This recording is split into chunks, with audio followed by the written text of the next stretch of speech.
Express way నుండి airport వరకు, canal నుండి మైనింగ్ వరకు ప్రతి ప్రాంతంలో దేశం నిర్మించబడుతోంది.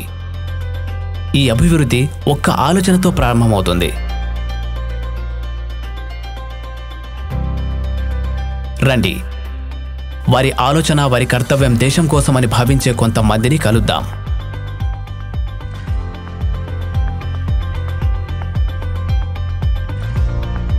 నేను సంకేత్ కుల్కర్ని, డిజైన్ విభాగం నుండి.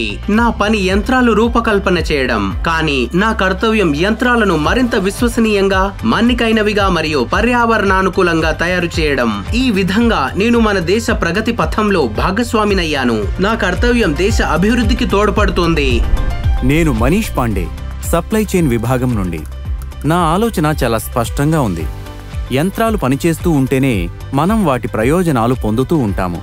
నిజమైన విజయంలో ముఖ్య భాగం స్వావలంబన. అందుకే మేము 65% కంటే ఎక్కువ విడిభాగాలను స్థానికంగా సేకరించడం ద్వారా మన ఆత్మనిర్భరతను, ఆత్మగౌరవాన్ని ప్రపంచానికి చాటి చెప్తాము. నేను అమన్ ఖతీఫ్, వెల్డింగ్ విభాగం నుండి.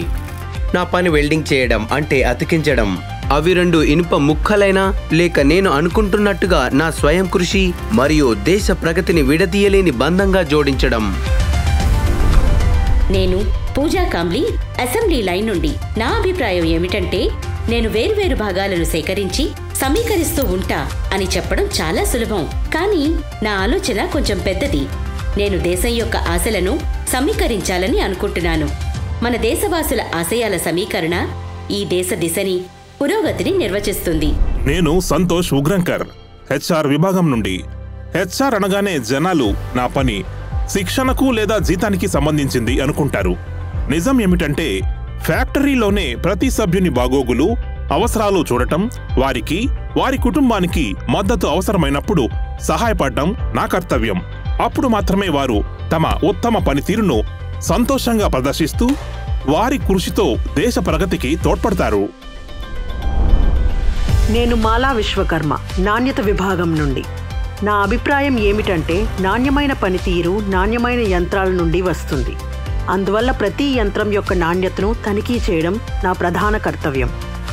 యంత్రం సక్రమంగా పనిచేసి ప్రతి ప్రాజెక్టు సమయానికి స్వయం సమృద్ధితో పూర్తి చేయడంతో దేశ ప్రగతి అద్భుతంగా ఉంటుంది.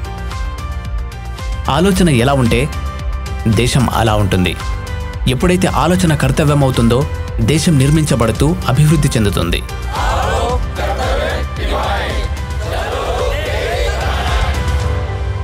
టాటా హిటాచీ, రండి దేశాన్ని నిర్మిద్దాం.